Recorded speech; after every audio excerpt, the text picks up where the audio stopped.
첫 번째, 다른 자랑 다 하더라도 돈 자랑은 하지 마라. 사람들은 주변에 돈 많은 사람들을 부러워한다. 그러나 여러분이 돈이 얼마나 있든 간에 돈 자랑은 결코 하지 말아야 한다. 지금 당장 돈이 많아 부유한 사람이 있겠지만 여러분 곁에는 돈이 없어서 정말 힘들게 하루하루를 그저 살고 있는 사람들도 있다. 퇴직금으로 받은 돈을 자식의 사업 자금으로 사용하다가 돈을 잃거나 친구가 투자하라고 했다가 돈을 잃는 등 다양한 이유로 돈을 잃은 사람들이 주변에 많다. 돈 자랑을 하고 싶다면 자랑하는 상대방에게 꽤 많이 베풀면서 자랑하라. 그렇지 않으면 시기와 질투가 생길 수 있다. 만일 그것도 아깝다고 생각한다면 애초에 자랑을 하지 말아야 한다. 인간관계가 망가지는 가장 많은 원인을 제공하는 것이 바로 돈이다. 돈을 빌려줬다가 친구를 잃거나 돈을 안 빌려줘서 친구를 잃거나 친구가 돈을 갚으라고 해서 연락을 받지 않거나 친구가 돈을 빌려달라 할까봐 연락을 받지 않는 등 다 돈 때문이다. 돈이 이렇게 위험하다는 것을 알아야 하며 돈 자랑은 절대로 하면 안 된다. 이것만 알아도 인간관계에서 크게 실수할 일은 없다. 두 번째, 남들에게 내 치부를 드러내지 말라. 인간은 신의 완벽함을 갖춘 존재가 아니다. 우리는 각자 내면에 감춰진 약점을 가지고 있다. 우리는 모두 사람으로서의 한계를 가지고 있으며 이는 우리가 불완전한 존재임을 의미한다. 이러한 불완전함은 자연스러운 것이고 어떤 약점이 있더라도 그건 당연한 일이다. 그러나 중요한 점은 그런 약점을 말로 밖으로 드러내지 말아야 한다는 것이다. 내가 갖고 있는 약점이나 문제는 자신만 알고 있어야 한다. 그 약점은 깊은 바닷속에 묻어두고 절대로 남들에게 공개해서는 안 된다. 내 마음속의 그 깊은 바다에서 절대로 약점을 건져내지 말라는 것이다. 이 약점이라 함은 나만의 개인적인 문제뿐만 아니라 가족, 친구, 동료 혹은 학교에서의 사건 등을 포함한 모든 비밀을 말한다. 나의 치부 혹은 약점을 이야기할 때 사람들은 보통 너만 알고 있어야 해 라는 말로 이야기를 시작한다. 그러나 이미 내 입 밖으로 벗어난 말은 더 이상 나만의 것이 아니게 된다. 주인 없는 말이 되어버린 것이다. 내 입에서 벗어난 나에 대한 비밀은 다른 사람의 입을 통해 살이 붙게 되며 결국 처음의 약점을 넘어서게 된다. 소문은 자연스럽게 과장되는 경우가 많다. 그 이유는 사람들이 흥미를 느낄 때 도파민이라는 화학물질이 분비되기 때문이다. 처음에는 즐거웠던 도파민이 남의 비밀을 뜯어내거나 험담에 참여하는 데 기여했지만 그 비밀을 다시 전할 때에는 이미 알고 있는 내용이라 도파민이 나오지 않아 재미가 없어지게 된다. 그래서 소문은 소문을 낳고 말도 안 되게 과장되는 것이다. 그러니 이제라도 스스로를 위해 결코 약점을 남에게 얘기하지 말아야 한다. 세 번째, 다른 사람의 비밀을 말하지 마라. 현재 다른 사람의 비밀을 알고 있는 분들이 있을 것이다. 그렇다면 이제부터는 그 비밀을 내 마음속 한구석에 놓고 영원히 잊어버려야 한다. 남들이 나에게 비밀을 말했다는 것은 나에게 신뢰를 준 것이다. 하지만 그 비밀을 노골적으로 이야기하거나 이용하는 것은 결코 옳지 못하다.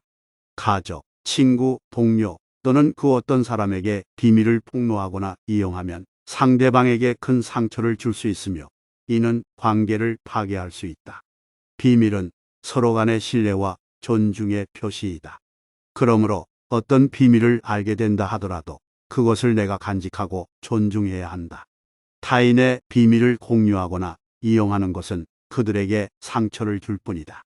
그러므로 비밀을 들은 후에는 그것을 잊고 마치 듣지 못한 것처럼 행동해야 한다. 타인의 비밀을 약점 삼아 협박하거나 이용하는 행위는 결국 자신에게 돌아오게 되어 있다. 남들에게 도움이 되지는 못하더라도 최소한 남에게 해를 끼치지 않도록 주의해야 한다. 이러한 행동은 결국 자신에게 돌아오기 마련이다. 그러므로 들은 비밀은 최대한 빠르게 잊고 그것에 대해 언급하는 일은 없도록 해야 한다. 네 번째, 나만의 신념을 남들에게 말하지 마라. 우리 모두에게는 각자의 신념과 자신만의 철학이 있다. 그러나 이 신념과 철학은 모든 사람들이 각각 다르다. 내가 옳다고 생각하는 나의 신념은 다른 사람에게는 말도 안 되는 신념으로 느껴질 수도 있다. 따라서 나의 신념을 다른 사람에게 강요하거나 설득하지 말아야 한다. 지금 하는 이야기는 모든 사람들에게 통용되는 말이다. 나와 코드가 맞는 사람이라면 그 사람을 좋은 길로 인도해 줄 수는 있겠지만 같이 대화를 하되 결코 강연을 하지는 말아야 한다. 특히 정치 얘기는 여러 정당이 있고 서로의 생각이 다르기 때문에 결코 쉽게 이야기하면 안 된다. 또한 예민한 청소년기의 자녀 혹은 성인이 된 자녀에게는 신념과 철학을 강요하는 것이 아니라 소통을 통해 이해하려고 노력하고 큰 사고 없이 잘 지켜봐 주는 것이 중요하다. 다섯 번째, 과거의 상처를 말하지 말라. 과거의 상처에 사로잡혀 아픈 마음을 품고 있는 분들이 많다. 또한 과거에 내린 잘못된 선택들 때문에 지금까지 후회하며 과거에 갇혀 사는 사람들도 있다. 현재의 시간은 끝없이 흘러가고 있다. 우리는 과거로 돌아갈 수도 없으며 현재가 지남과 동시에 과거가 되어버리곤 한다. 우리가 과거의 한 선택은 우리 스스로가 결정한 것이다. 과거의 실수를 되풀이하지 않고 과거를 바탕으로 좀 더 나은 삶을 살기 위해 노력하는 것은 매우 의미 있는 일이다. 그러나 만약 그것이 나에게 부정적인 영향을 미친다면 그러한 후회를 버리고 남은 시간을 효과적으로 활용하는 것이 중요하다. 후회하고 반복해도 소용이 없다. 대신 과거의 실수를 바탕으로 왜 그런 실수를 했는지를 돌아보고 다음부터는 그 실수를 반복하지 않기 위해 다른 시각으로 접근해야 한다. 후회할 시간을 낭비하는 대신에 여전히 배울 점이 많은 다수의 사람들과 직접 만나 대화하는 것이 더 이로운 선택이다. 또한 과거에 내린 선택은 절대로 되돌릴 수 없다. 그때 내가 한 선택을 어떻게든 막으려고 해도 소용이 없다. 그러나 과거에 내린 선택이 후회된다는 것은 현재의 나는 그때보다 조금 더 나은 사람이라는 의미이다.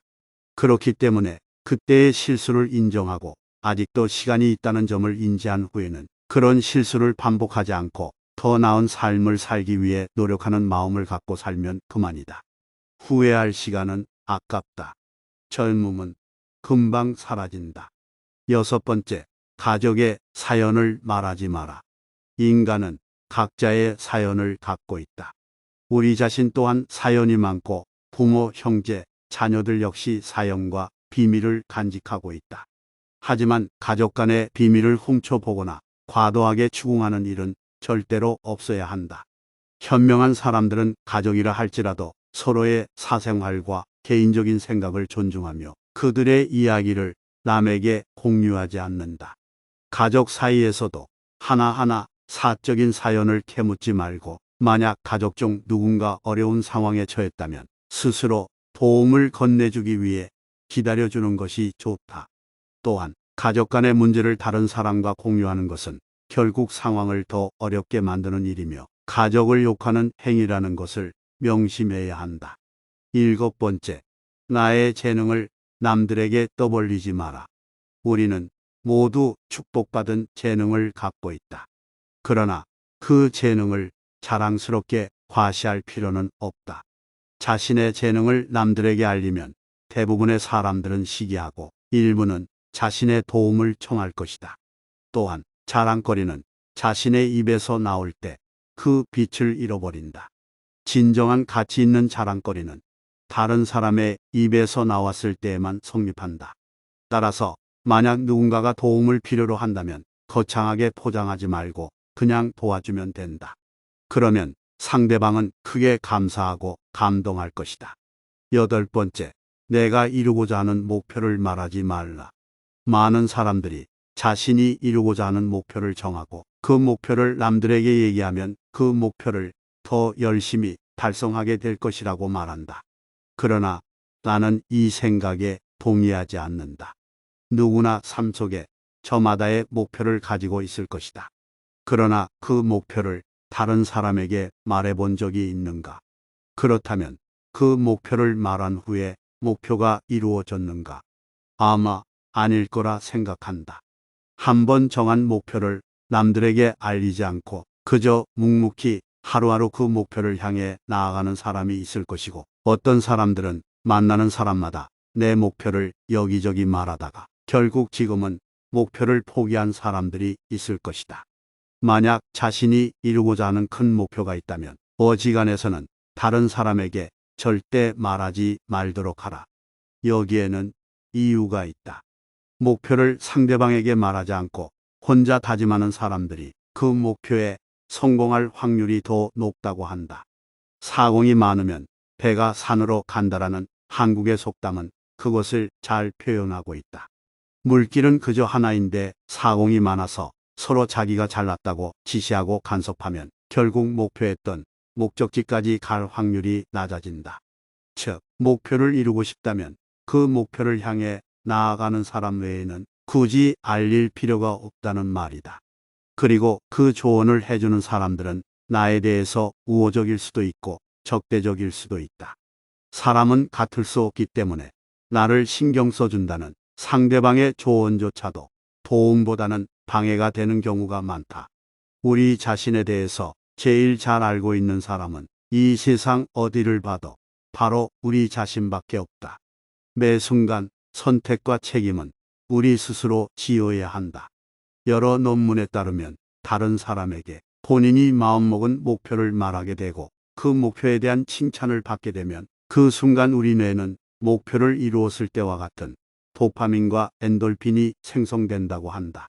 우리가 성공을 이루지 못했음에도 불구하고 뇌는 성공을 이루었다고 착각을 일으키고 목표를 이루기 위해 해야 하는 일들에 소홀해지게 되며 결국 목표를 향해 열심히 노력하지 않게 된다고 한다.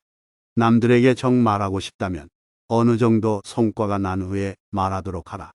목표를 정하고 실행도 하기 전에 남들에게 목표를 선언하면 그 사람들은 비웃을 것이고 그게 아무나 되겠어. 혹은 그건 서울대는 나와야 가능해라는 식으로 당신의 목표를 불가능한 일로 치부해 버릴 것이다.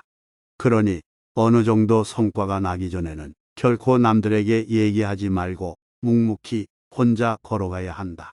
9번째, 오른손이 하는 일을 왼손이 모르게 하라. 불교에서는 보시라는 단어를 사용한다. 이 단어의 사전적 의미는 은혜를 널리 베푼다라는 뜻이다. 그러나 진정한 보시는 베풀고 난 후에도 그 행동을 강조하는 것이 아니라 당연한 일로 생각하는 것이다. 이것이 진정한 보시의 행동이다. 하지만 이런 보시는 정말로 행하기 어려운 것이다. 물론 남이 보는 앞에서라도 베푸는 행동을 하는 것은 좋은 일이다. 어떤 일이든 열심히 하는 것이니 말이다. 그러니 남이 보는 앞에서 선행을 베풀어도 좋다. 어차피 도움을 받는 사람이 있으니까 말이다. 그러나 절대로 하지 말아야 할 행동이 있다. 그것은 다른 사람에게 선행을 베풀고 그것에 대해 자랑하는 것이다. 평소에는 아무 일도 하지 않다가 오늘따라 좋은 일을 하고 싶어 남을 도와준 경험들이 있을 것이다. 그런데 그렇게 좋은 일을 해놓고서 친구나 애인에게 내가 얼마나 좋은 일을 했는지 자랑하고 싶어 하는 경우가 있다. 실제로 자랑한 분들도 있을 것이다. 그러나 이것은 정말 어리석은 행동이다. 좋은 일을 해놓고 욕먹는다는 것은 바로 이런 행동 때문이다. 이러한 어리석은 행동은 다른 사람의 시선에서 기고만장하고 오만해 보이게 된다. 만일 내가 선행을 베풀었다면 남들이 알아주기를 바라는 것이 아니라 진실한 마음으로 그저 베풀었을 때 그때가 돼서야 빛을 발하는 법이다. 베푼 선행은 베푼 순간에 그것으로 끝내야 한다. 내가 선행을 베풀었으니 빛을 발했으면 하는 마음을 가지지 말고 베풀었다면 그것으로 끝내야 한다. 나의 선행이 멋있어지려면 내 입에서 나의 선행이 나오는 것이 아니라 남의 입을 통해 알려져야 한다. 나의 선행을 본 사람이 얘기해 주지 않는다 해서 입이 근질거린다고 말하지 말라. 언젠가 알려질 것이 분명하고 적어도 세 사람은 알고 있으니 말이다.